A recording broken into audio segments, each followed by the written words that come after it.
Bonjour à tous, bienvenue pour ce webinaire sur les perspectives économiques pour ce début d'année, le premier trimestre de l'année 2026. Après une année 2025, encore une fois, très bonne sur les marchés financiers, notamment sur les marchés actions. Une année qui a été marquée par l'arrivée au pouvoir de Donald Trump, qui a occupé quand même la première place de la scène politique mondiale cette année, dans un contexte qui est devenu assez difficile, tant du point de vue de la politique commerciale avec des tarifs douaniers qui sont rentrés en vigueur assez rapidement après son accession au pouvoir, et puis un contexte géopolitique également qui s'est tendu tout au long de l'année 2025. Malgré cet environnement, on aurait pu le penser assez défavorable. Encore une fois, des marchés financiers qui ont progressé largement en 2025. Alors, en 2026, est-ce que on peut réitérer ces performances avec un contexte géopolitique qui semble se tendre encore en début d'année, notamment avec les événements récents au Venezuela? C'est des questions auxquelles on va tenter de répondre aujourd'hui avec Daniel Varela, notre chef des investissements. Et puis, comme d'habitude, n'hésitez pas à poser vos questions tout au long de la présentation dans le chat, questions auxquelles on essaiera de répondre à la fin de cette présentation. Donc, sans plus attendre, je passe la parole à Daniel. Voilà, merci. Tous nos meilleurs voeux à toutes et à tous. Une année, effectivement, qui démarre sur des chapeaux de roue, après une année 2025 bien agitée, bien remplie. Et c'est vrai que donc le titre de l'intervention d'aujourd'hui, évolution favorable donc, pour l'économie et les marchés financiers, malgré tout, et je tiens effectivement à souligner ce terme, malgré tout, on faisait référence effectivement au contexte politique, géopolitique qui a été agité, étendu toute l'année 2025 et qui probablement va continuer de marquer 2026. Est-ce que dans ce contexte-là, effectivement, l'économie et les marchés financiers peuvent conserver la trajectoire favorable observée durant l'année 2025? On va essayer de répondre effectivement à ces questions. Alors, quand on parle de risque politique et géopolitique, il y a un risque qui, effectivement, est plutôt en train de reculer. Et ce risque, c'est le risque d'une guerre commerciale importante à l'échelle mondiale. Ce risque-là, il est en train de retomber. Les droits de douane ont été imposés, ils ont été négociés. Aujourd'hui, ces droits de douane, ces taxes et les taux qui ont été décidés par l'administration américaine ont été cristallisés, ils ne devraient plus tellement bouger. Et donc ça, c'est quelque chose qui a été accepté, on va dire, par les partenaires commerciaux des États-Unis. Et ça, c'est un risque qui recule. Mais c'est vrai que les autres risques, politiques, géopolitiques, vont demeurer et probablement qui vont avoir un impact tout au long de l'année. Par contre, quelque chose qui est positif, c'est que on doit s'attendre cette année encore à pas mal de soutien, d'une part des banques centrales, mais également au niveau des politiques budgétaires. Je reviendrai sur les politiques budgétaires. Si on commence par la politique monétaire, les politiques monétaires ont été accommodantes sur les derniers mois, avec de nombreuses banques centrales qui ont baissé les taux, et la Banque centrale américaine, la Réserve fédérale, qui a recommencé au dernier trimestre de 2025 à baisser les taux à nouveau. Pourquoi la Banque centrale américaine a été en mesure de baisser ses taux? C'est que l'inflation est sur une trajectoire positive. Et là, ça, c'est une surprise. C'est vrai que nous-mêmes, et la plupart des représentants de la communauté financière, la plupart des analystes et des économistes s'attendaient à ce que l'inflation américaine rebondisse assez fortement durant le deuxième semestre de l'année dernière, en conséquence de ces droits de douane appliqués sur les produits importés par les États-Unis. Et ce que l'on peut observer, c'est que ce rebond, il a été relativement mesuré, relativement faible. On avait une inflation en milieu d'année dernière qui était aux alentours de 2,5%. on s'est rapproché de 3%. Nous, on s'attendait à ce que cette limite de 3% soit franchie. Ça n'a pas été le cas. Et déjà, vers la fin de l'année, cette inflation a commencé à reculer. On est aujourd'hui plutôt aux alentours de 2,7%.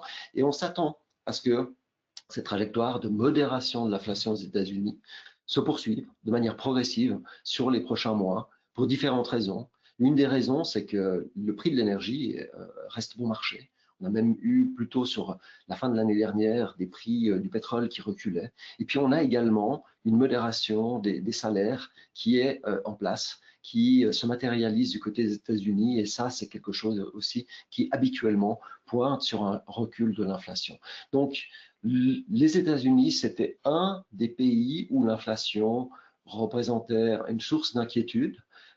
Ça, c'est une inquiétude qui est en train de disparaître. Et ça, c'est quelque chose qui est positif parce que partout ailleurs dans le monde, la tendance est plutôt à la désinflation. Et ça, c'est quelque chose qui, d'un point de vue des banques centrales, est positif. Ça va permettre effectivement de maintenir des politiques monétaires accommodantes. Un pays où l'inflation a beaucoup reculé, c'est la Suisse. C'est pas une grande surprise, ça a été commenté dans les webinaires précédents. C'est notamment en lien avec la force du franc suisse sur les derniers mois, sur les dernières années. Ça s'est traduit par de la désinflation importée, notamment donc pour les produits achetés en dollars. Avec la forte baisse du dollar l'année dernière, eh bien, c'est des produits qui coûtent beaucoup moins cher. Et donc aujourd'hui, on est dans une situation de quasi-stabilité des prix en Suisse. Le trait bleu, c'est l'inflation totale. On voit qu'on est quasiment à une inflation nulle. Si on enlève les effets volatiles liés à l'évolution des prix de l'énergie et des denrées alimentaires, qui sont deux composants un peu plus volatiles que le reste du panier de la ménagère, on a tout de même une inflation qui est aux alentours de 0,5, donc quasi-stabilité des prix. On s'attend que cette stabilité des prix en Suisse va perdurer pour un certain temps encore, les prochains mois, probablement de plusieurs trimestres. Donc, ce contexte de désinflation à l'échelle mondiale, eh bien, ça se traduit, je le mentionnais, par des politiques monétaires accommodantes. De nombreuses banques centrales ont baissé les taux l'année dernière. C'était le cas notamment en Europe. C'était le cas en Suisse, avec la Banque nationale suisse qui a coupé ses taux, qui les a mis à zéro. Donc, elle a coupé ses taux à de nombreuses reprises. La Banque centrale européenne a également pas mal baissé ses taux. Et on s'attend encore à ce que plusieurs banques centrales de pays développés vont encore baisser les taux cette année. C'est notamment le cas de la plus importante des banques centrales à l'échelle planétaire, la Réserve fédérale américaine, où on s'attend à des baisses de taux encore cette année.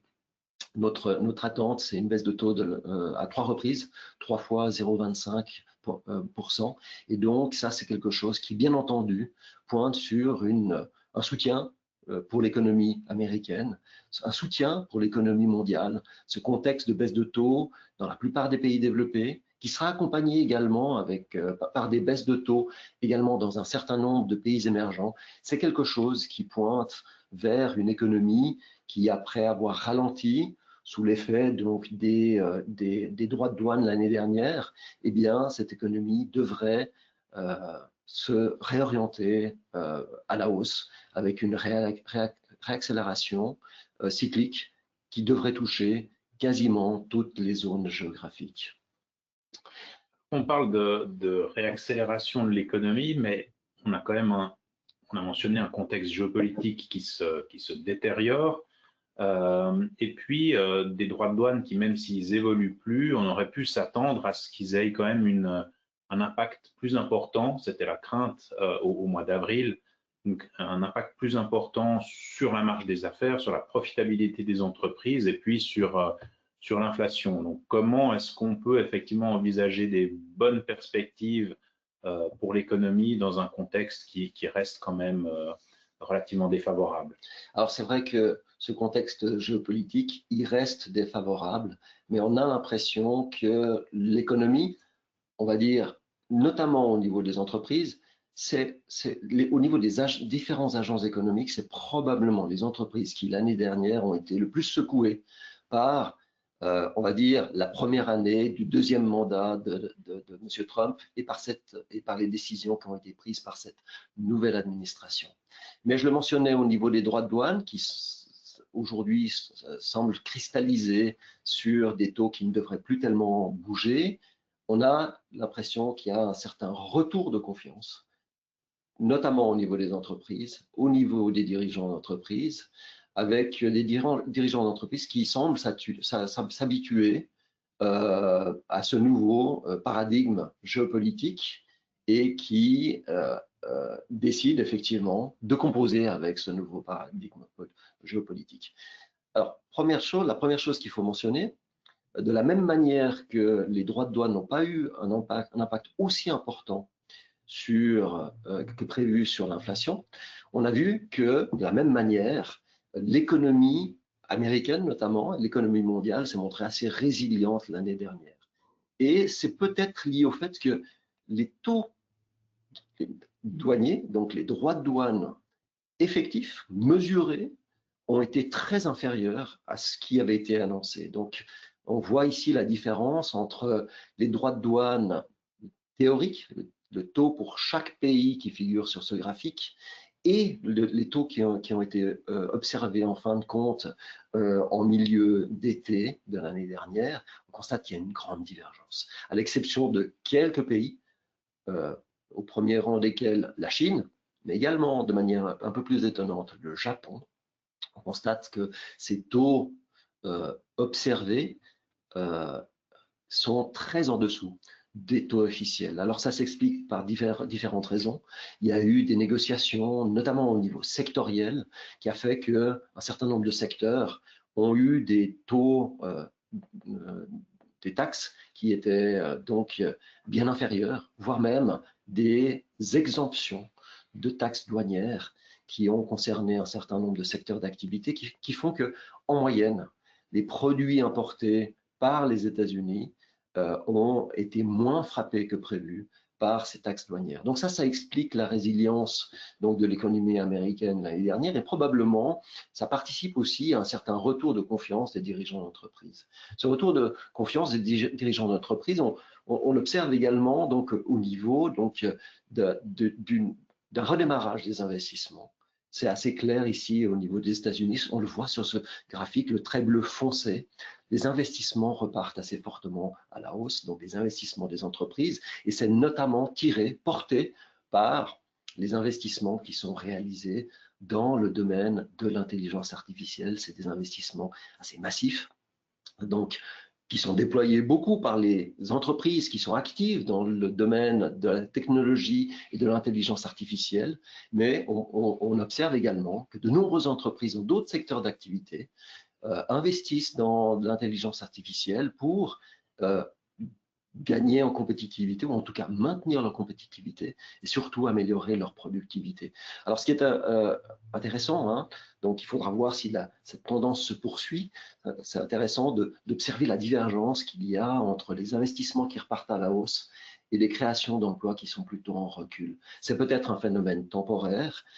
C'est beaucoup trop tôt pour dire si effectivement les investissements dans l'intelligence artificielle vont avoir un impact durable sur les créations d'emplois qui sont aujourd'hui plutôt en ralentissement. D'un point de vue des entreprises, ce gain de productivité, c'est quelque chose qui est positif pour la profitabilité des entreprises.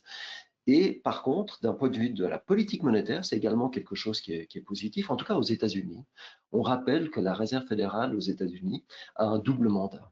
Elle doit viser une stabilité des prix, mais elle doit également viser le plein emploi à l'échelle des États-Unis. Et ça, c'est sans doute un argument très fort pour la Banque centrale américaine pour continuer de baisser les taux d'intérêt en 2026 et peut-être encore en 2027. En tout cas, même si les créations d'emplois ralentissent, on a l'impression que ça n'a pas un impact trop important sur la consommation. Certes, la consommation a un peu ralenti l'année dernière, mais ce que l'on observe donc sur ce graphique, c'est les sondages qui sont réalisés auprès des dirigeants d'entreprise, auprès des directeurs d'achat des différentes entreprises. Et ce que l'on constate, c'est que le secteur des services le climat des affaires repart à la hausse. Donc, et ça, c'est sans doute en lien avec une consommation des ménages qui reste relativement forte, notamment parce que la croissance des salaires, la progression des salaires, même si elle est en ralentissement, on a des salaires qui progressent plus rapidement que l'inflation et donc un pouvoir d'achat qui a plutôt eu tendance à s'améliorer pour les ménages américains.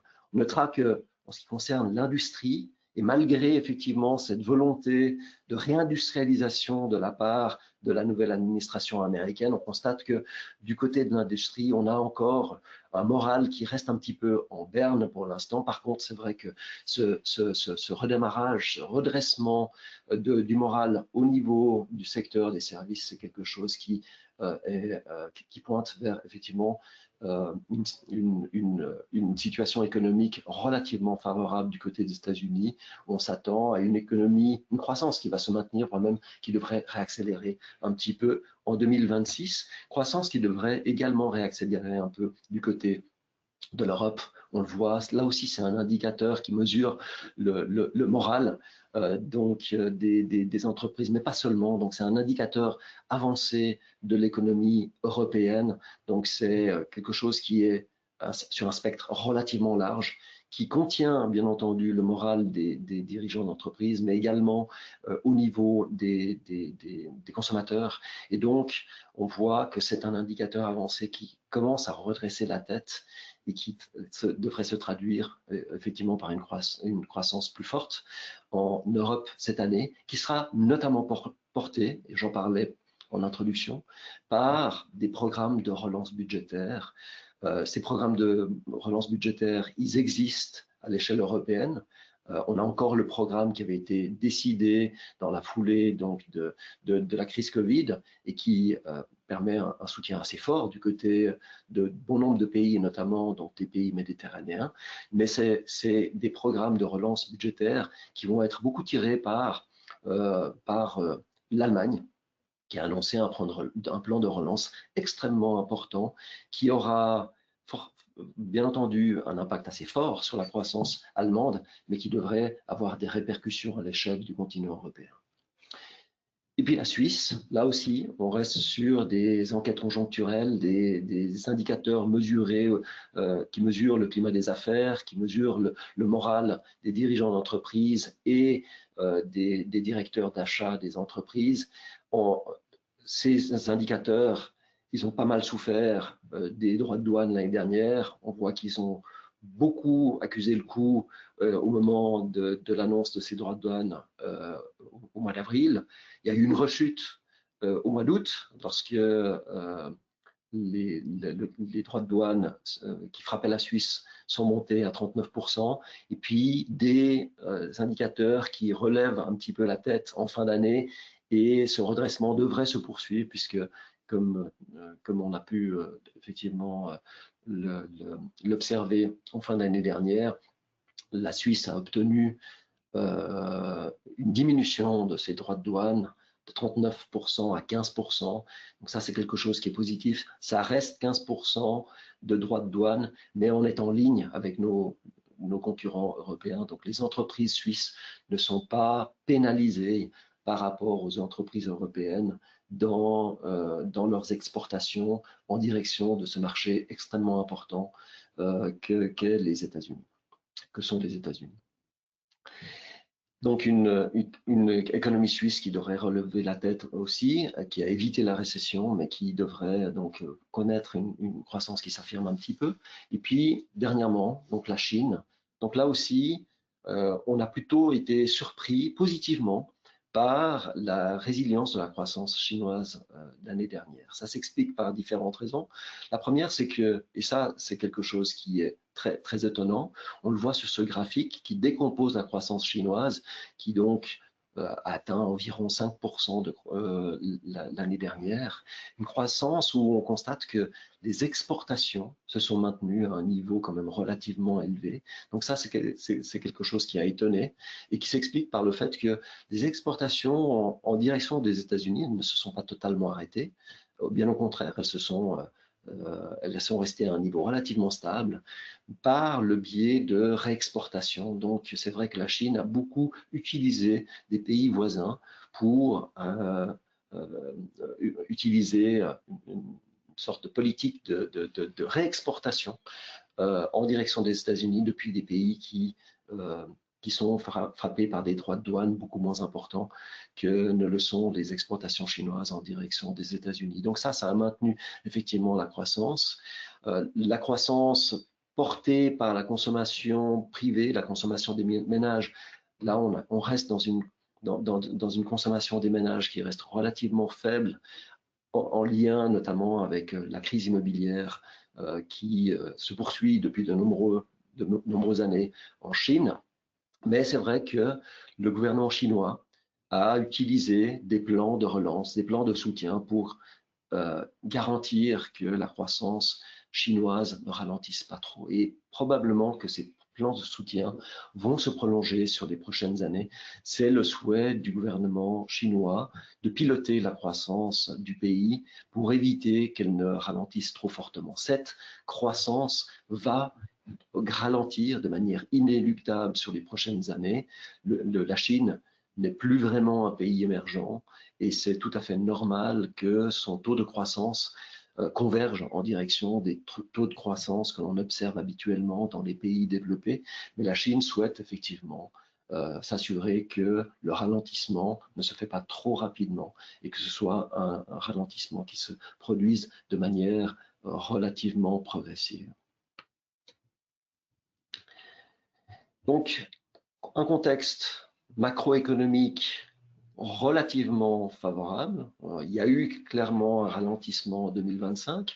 On a une économie mondiale qui a échappé à la récession malgré effectivement donc cette menace liée à la guerre commerciale et aux droits de douane américains et ce contexte géopolitique qui clairement a plombé le moral des entreprises quand ce n'était pas le moral des consommateurs. Mais donc des soutiens relativement importants.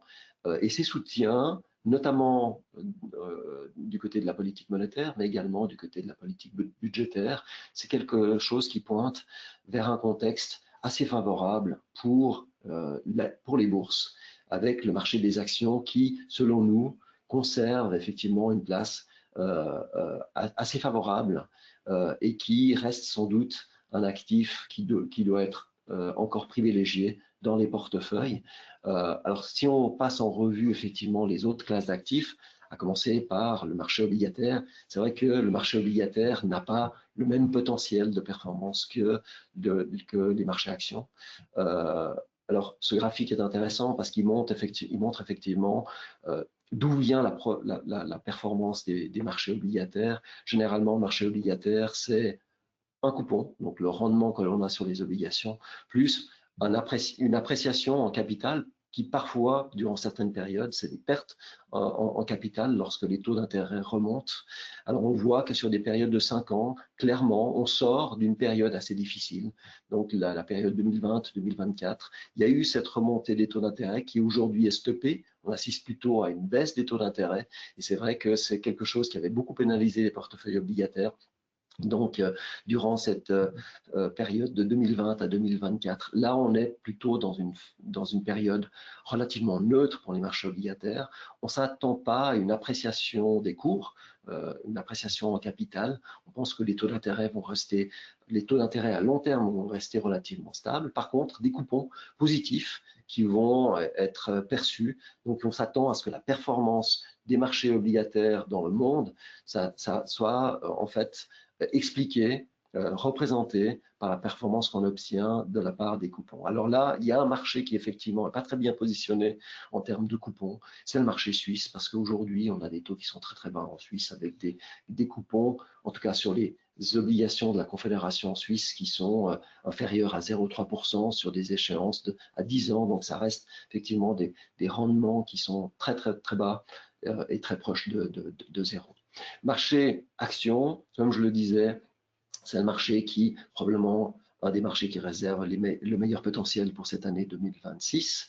Les valorisations boursières, notamment représentées ici par ce ratio cours-bénéfice, eh bien, on juge que ces valorisations, ces multiples, sont dans la plupart des cas plutôt raisonnables. Donc, ils ont eu tendance ces multiples à s'étoffer sur les derniers mois, sur les 6 derniers mois, en tout cas depuis le mois d'avril, mais aujourd'hui, on juge encore ces multiples relativement raisonnables et on note notamment que c'est le trait orange. Du côté de la Suisse, ces multiples ont eu plutôt tendance à baisser sur les 2 dernières années. On se rappelle que la bourse suisse a sous-performé la plupart des bourses mondiales et ça s'est traduit effectivement par un multiple qui a plutôt eu tendance à baisser. Et là où les valorisations restent relativement élevées, c'est du côté des États-Unis, donc avec un ratio cours-bénéfice qui est de l'ordre de 23. Alors, comme on l'avait mentionné déjà dans d'autres webinaires, ce multiple plus élevé du côté des États-Unis s'explique aussi par le fait que la croissance des bénéfices est importante. Pour rappel, donc le ratio entre le cours d'une action et les bénéfices d'une action, qu'est-ce qu'il dit? C'est en gros, c'est en combien d'années de bénéfices on va récupérer notre mise de départ, c'est-à-dire celle que l'on a payée en achetant une action ou en achetant la bourse, par exemple la bourse américaine. Donc c'est 23 années de bénéfices pour récupérer sa mise de départ.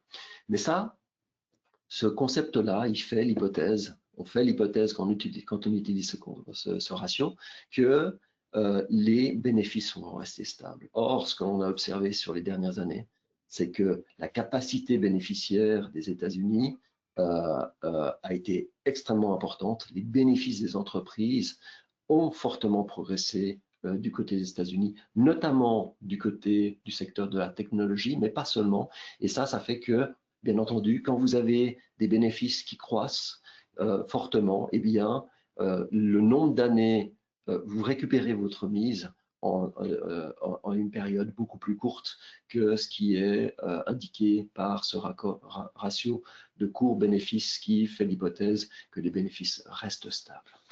Et la croissance des bénéfices du côté des États-Unis, elle va se poursuivre. On voit qu'en 2025, c'est la croissance la plus importante parmi tous les marchés boursiers, en tout cas parmi les grands blocs de marchés boursiers. Et ça, donc cette croissance bénéficiaire, elle va perdurer du côté des États-Unis. Et ça va être un soutien, bien entendu, pour la bourse américaine, mais pas seulement. Ce que l'on constate, c'est que pour 2026, on a des bénéfices qui accélèrent quasiment partout dans le monde. Et ça, c'est clairement le facteur de soutien le plus important pour les valorisations boursières dans le monde, pas uniquement pour les États-Unis, mais un peu partout dans le monde. Alors, souvent, en début d'année, c'est vrai que les attentes bénéficiaires sont assez optimistes.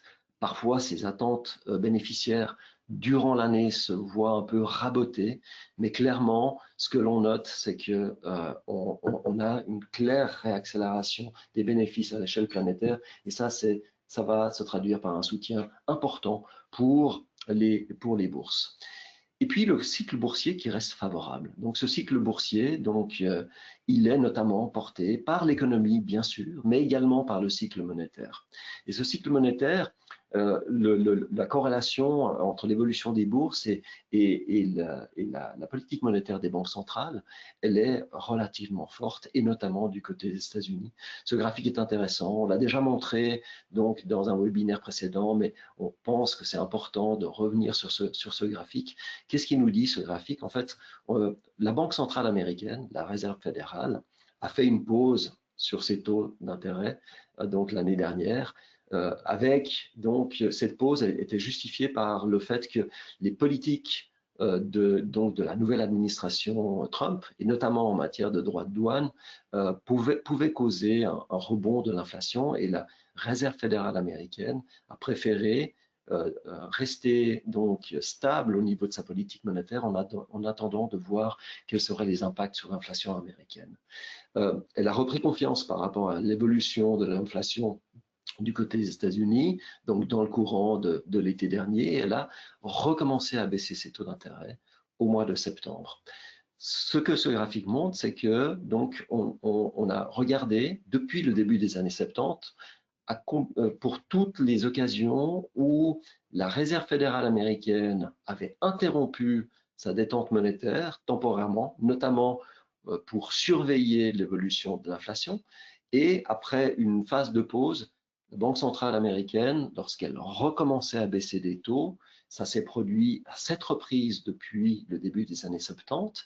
Et ce que l'on constate sur ce graphique, c'est qu'en moyenne, lorsque la Banque centrale américaine a recommencé à baisser ses taux après une période de pause sur les taux d'intérêt, eh bien, sur les 18 mois qui ont suivi, en moyenne, la performance de la bourse américaine a été de plus de 20%. C'est un peu la feuille de route que l'on a en tête pour les prochains mois. On constate que donc depuis cette nouvelle, la reprise de la baisse des taux en septembre, on est pile sur cette trajectoire avec une bourse américaine qui est repartie à la hausse et une hausse qui, d'après nous, devrait se prolonger encore sur les prochains mois. Alors bien entendu, on a beaucoup de questions de la part de clients, de la part d'observateurs sur l'éventualité que l'on soit dans une bulle et que, notamment portée, et surtout portée par l'intelligence artificielle, et que cette bulle soit menace d'éclater. Alors, notre réponse à ces questions, c'est qu'on est peut-être dans une bulle, mais on est probablement un peu trop tôt pour s'inquiéter d'un éclatement d'une bulle potentielle. Et ce qui nous amène à cette conclusion, c'est notamment donc le graphique que l'on a ici, qui clairement indique que cette crainte est probablement un peu prématurée à l'heure actuelle. Comment il faut lire ce graphique? Eh bien, on compare les entreprises qui portent le développement de l'intelligence artificielle à l'heure actuelle avec les entreprises qui portaient le développement de l'Internet au début des années 2000 et qui ont effectivement participé à cet éclatement de la bulle Internet au début des années 2000. Notamment en matière de profitabilité de ces entreprises. Et ce que l'on constate, c'est que sur les différents indicateurs que l'on mesure en termes de capacité bénéficiaire de ces entreprises, on n'est clairement pas dans la même situation. Donc le ROE, c'est le retour sur les fonds propres. Ensuite, Net Profit Margin, c'est la capacité, donc la marge bénéficiaire nette. Ensuite, le troisième indicateur, c'est la capacité pour générer du cash flow. Donc, sur ces trois indicateurs, on constate qu'on est face à des entreprises qui sont beaucoup plus bénéficiaires, beaucoup plus profitables que ne l'étaient les entreprises qui étaient impliquées dans le développement de la bulle Internet et l'éclatement de la bulle Internet au début des années 2000. Et ce que l'on constate également, c'est qu'en termes de valorisation, c'est le dernier indicateur, on n'est clairement pas dans la même situation. On avait des valorisations pour le secteur de l'Internet donc au début des années 2000 qui étaient 60 fois les bénéfices, donc plus de 60 fois les bénéfices, plus de 60 années de bénéfices avant de récupérer sa mise. On n'est clairement pas à ce niveau exubérant de valorisation, comme l'avait mentionné l'ancien président de la Réserve fédérale à l'époque, Alan Greenspan. On est clairement dans des valorisations qui, certes, sont un peu élevées, mais nettement plus raisonnables qu'à l'époque. Donc, des craintes par rapport à une éventuelle bulle de l'intelligence artificielle qui nous semble très prématurée à ce stade. On a beaucoup de questions également sur l'évolution de l'or ces derniers temps. Et c'est vrai que nous, c'est un actif qu'on aime bien, qu'on a eu dans les portefeuilles de nos clients depuis pas mal de temps. Et bien entendu, pas mal de questions par rapport à est-ce qu'il faut garder de l'or dans les portefeuilles. Alors déjà, nous, on estime que d'avoir de l'or dans les portefeuilles, ça a beaucoup d'atouts. Déjà, ça a un atout qui est du côté de l'assurance de portefeuille.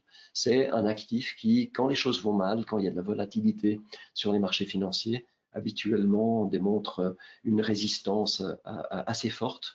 On sait également que c'est une réserve de valeur. Lorsque de grandes monnaies sont plutôt en phase de baisse, on l'a observé l'année dernière avec la forte baisse du dollar, c'est un contexte qui a tendance plutôt à favoriser le cours de l'or. Et puis on sait aussi et ça, d'après nous, c'est une tendance qui va se poursuivre, qu'il y a des achats importants de la part des banques centrales. Donc on le voit sur le trait bleu ici, après une forte baisse de la proportion de l'or dans les réserves des banques centrales, eh bien, cette proportion est repartie à la hausse et on n'a sans doute pas fini de voir les banques centrales accumuler de l'or dans leurs réserves, et notamment du côté des pays émergents. C'est vrai que la saisie des réserves de change de la Banque centrale russe par, ou le gel plutôt, de ces réserves par les pays occidentaux, ça a sans doute incité bon nombre de pays, de banques centrales de pays non alignés sur les occidentaux à renforcer leurs réserves en or, et ça c'est sans doute une tendance qui va se poursuivre. Donc un contexte, certes l'or a beaucoup monté, n'écarte pas qu'il puisse y avoir de temps en temps des prises de bénéfices, une certaine volatilité, mais un contexte qui reste encore favorable à une progression de l'or.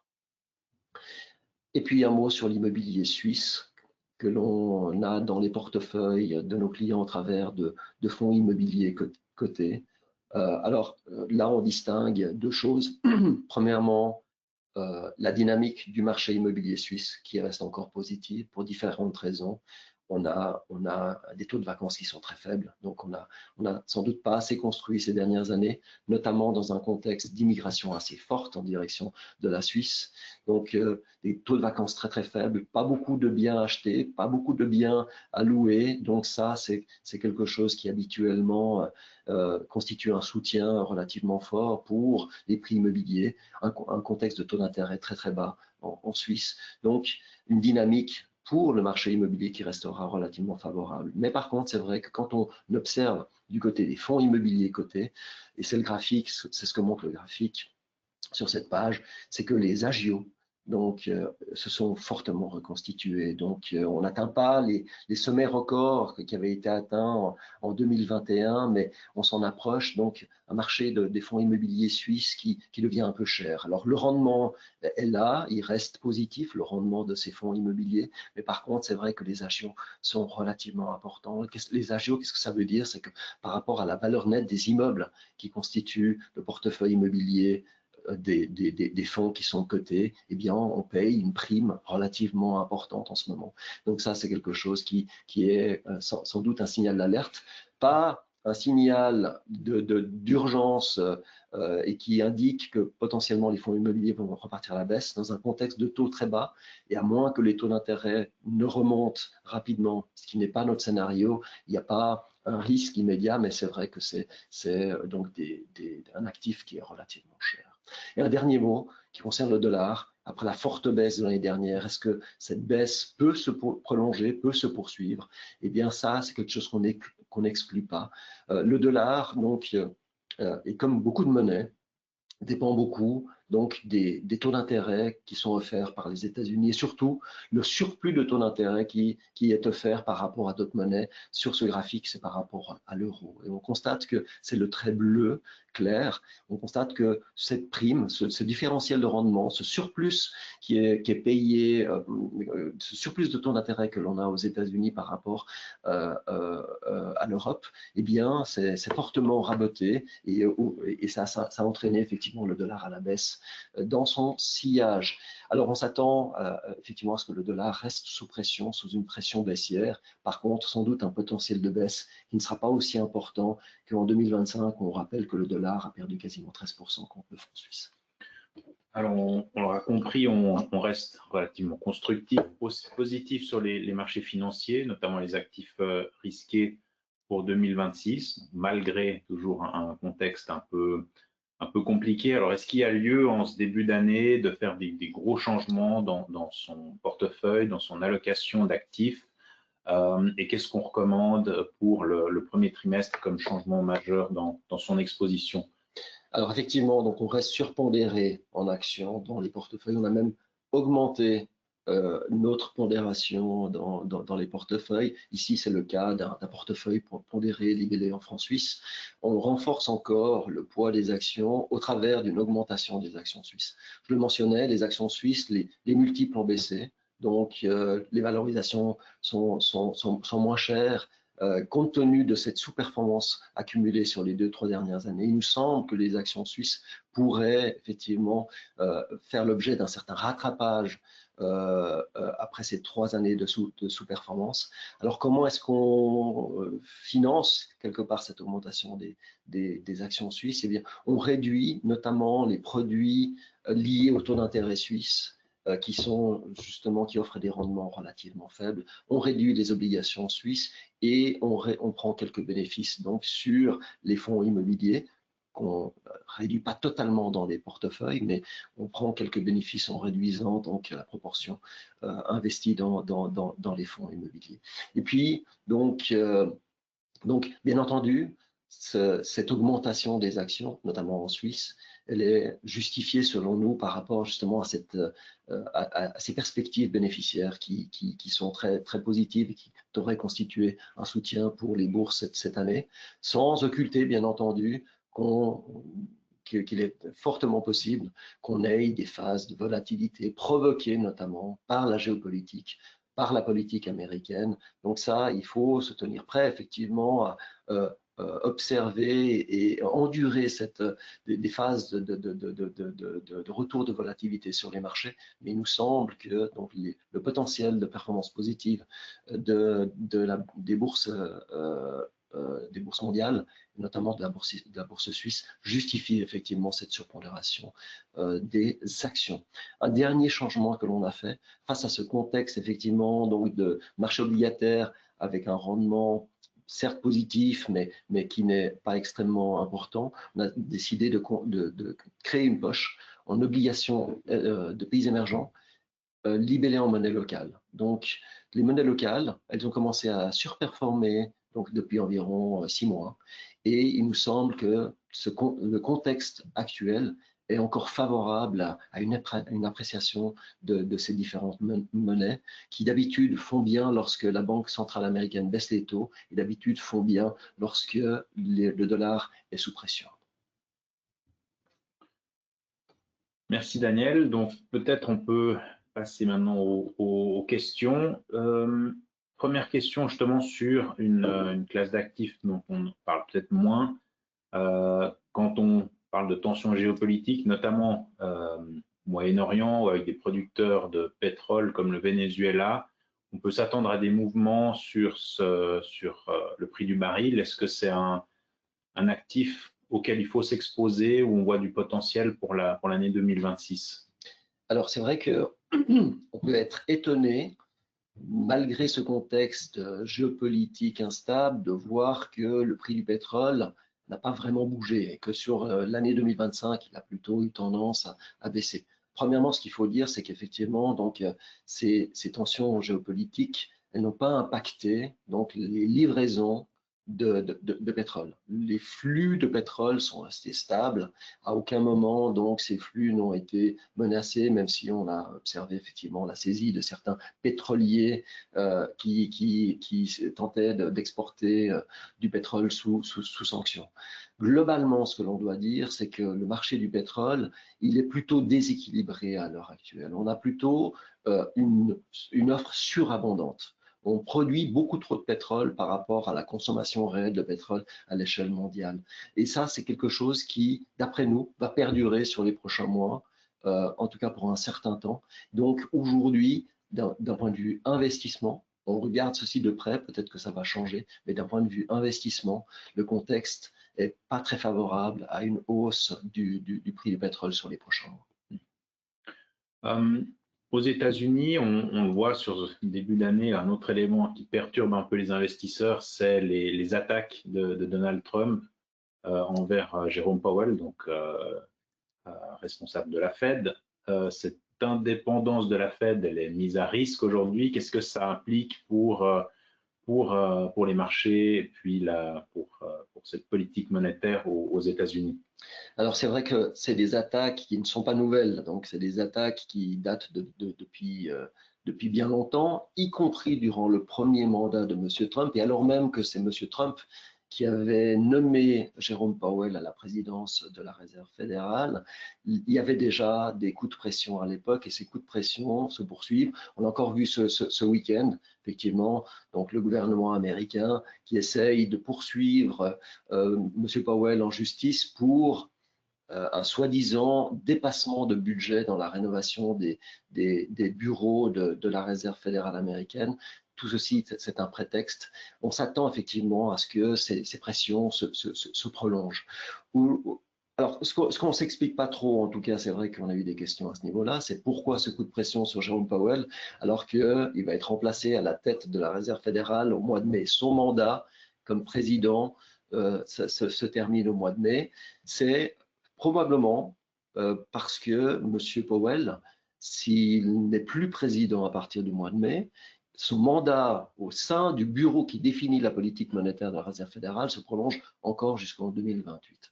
Dans ce bureau des gouverneurs qui décident de la politique monétaire américaine, il y a 12 gouverneurs et c'est vrai qu'aujourd'hui, le gouvernement américain, Donald Trump, n'a pas des relais suffisamment importants pour obtenir ce qu'il souhaiterait, à savoir une baisse de taux beaucoup plus rapide. Donc, c'est peut-être un moyen de mettre ce coup de pression pour essayer d'écarter M. Powell une fois que son mandat de président sera terminé. Je pense que, en tout cas, c'est notre opinion, ce coup de pression est peut-être contre-productif. On a l'impression que ça revigorer M. Powell qui peut-être décidera effectivement de ne pas démissionner de son poste de gouverneur au sein de ce qu'on appelle le FOMC, donc le bureau qui définit la politique monétaire. En tout cas, aujourd'hui, c'est vrai que les relais de M. Trump au sein de ce bureau sont encore minoritaires, donc ça n'a pas d'impact immédiat sur la politique monétaire américaine. Mais par contre, c'est vrai que chacun de ces coups de pression, si ça a peu d'impact sur l'évolution de la bourse américaine, on sent que c'est quelque chose qui peut avoir un impact négatif, prolonger l'impact négatif sur le comportement du dollar, avec un dollar qui à chaque fois perd quelques plumes lorsque on assiste à ces pressions sur la Réserve fédérale. Et puis peut-être une dernière question toujours sur le marché américain. On a toujours une hausse des salaires, malgré la détérioration du marché de l'emploi, qui reste supérieure à l'inflation. Est-ce que c'est un risque de voir un retour de l'inflation en raison de cette robustesse de la croissance des salaires aux États-Unis? Alors, c'est quelque chose qu'on va surveiller, bien entendu, sur les prochains mois. Nous, notre attente, c'est que la modération des salaires que l'on a observé sur les derniers mois, aujourd'hui, on a des progressions de salaire de l'ordre de 3,5. On vient de niveaux de l'ordre de 5% au moment de cet épisode inflationniste que l'on a connu en 2022. Donc, cette modération, elle est là.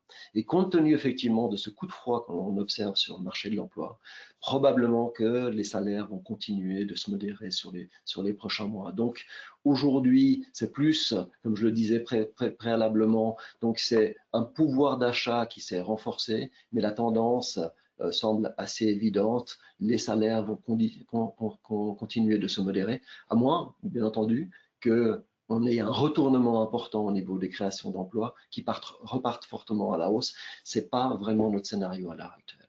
Donc, on est relativement rassuré sur l'impact potentiel de la progression des salaires sur l'inflation finale. Peut-être en ce qui concerne le marché suisse, cette fois, on a mentionné l'absence de rendement des obligations suisses, les taux de la BNS qui sont aujourd'hui à zéro. Par le passé, on a quand même vu un environnement de taux négatif. Quel est le risque aujourd'hui de revoir la BNS basculer dans les taux négatifs? Alors ça, c'est un scénario qu'on écarte aujourd'hui, à moins effectivement d'une crise majeure qui n'est clairement pas notre scénario privilégié aujourd'hui. Pourquoi on écarte ceci? Alors, on sent que la Banque nationale suisse, c'est un scénario qu'elle a écarté pour l'instant, tout simplement parce qu'elle s'est rendue compte que cette période de taux négatifs a provoqué plus d'inconvénients que d'avantages. Elle était sans doute justifiée à l'époque. Pourquoi elle était justifiée? Parce que la Banque nationale suisse essayait de dissuader les investisseurs internationaux, durant notamment la période de la crise des dettes gouvernementales européennes, de venir parquer leur argent en francs suisses, qui est la monnaie refuge par excellence. Elle voulait absolument conserver un taux dissuasif par rapport au taux de la Banque centrale européenne qui à l'époque était à moins 0,25, donc elle avait mis des taux d'intérêt à moins 0,75. Aujourd'hui, les taux d'intérêt de la Banque centrale européenne sont à 2%. Le taux de la Banque nationale suisse sont à 0%. Donc l'effet dissuasif, la marge dissuasive, elle est là. Donc l'investisseur étranger qui vient placer son argent en Suisse plutôt qu'en Europe, il perd 2% au passage en termes de rendement. Celui qui vient placer de l'argent en Suisse plutôt qu'aux États-Unis, il perd plus de 3,5% en termes de taux d'intérêt. Donc l'effet dissuasif est là, il est suffisant. Donc probablement que sur les prochains mois, si la Banque nationale suisse doit contrer à nouveau une phase de renforcement du franc suisse, qui n'est pas forcément notre scénario à l'heure actuelle, elle utilisera plutôt, et à nouveau, des interventions sur le marché d'échange plutôt que de l'adoption de taux d'intérêt négatifs comme elle l'avait fait en 2015. Et puis, toujours dans ces taux d'intérêt, alors effectivement, les taux d'intérêt sont plus élevés en dollars, mais si on s'attend à une faiblesse continue du dollar, quel est l'intérêt de continuer à investir en obligataires dollars si on est obligé de courir le risque devise? La question se pose effectivement. Ce que l'on peut dire, c'est qu'aujourd'hui, le marché dollar reste au niveau des grands marchés développés, reste le marché qui offre le rendement le plus important avec le Royaume-Uni. Ce que l'on, bien entendu, c'est la couverture du risque de change sur les deux, 3 dernières années, elle a annulé une bonne partie de cet avantage et de ces intérêts qui sont plus élevés du côté des États-Unis. Mais ce coût de la couverture est en train de se réduire. Ce coût de la couverture, il est déterminé par le différentiel de taux courts, le différentiel entre les taux courts en Suisse et les États-Unis. Les taux courts vont rester stables en Suisse, alors qu'ils vont continuer de se réduire du côté des États-Unis. Donc, un coût de la couverture qui va coûter de moins en moins cher et qui permet effectivement de garantir que les obligations américaines continueront d'avoir un rendement net après prise en compte du coût de la couverture qui sera positif. Merci, on va mettre fin à ce webinaire. Merci à tous les participants de s'être connectés et n'hésitez pas à adresser à vos conseillers et à la banque vos diverses questions si on n'a pas pu y répondre. Merci à tous. Merci, bonne journée.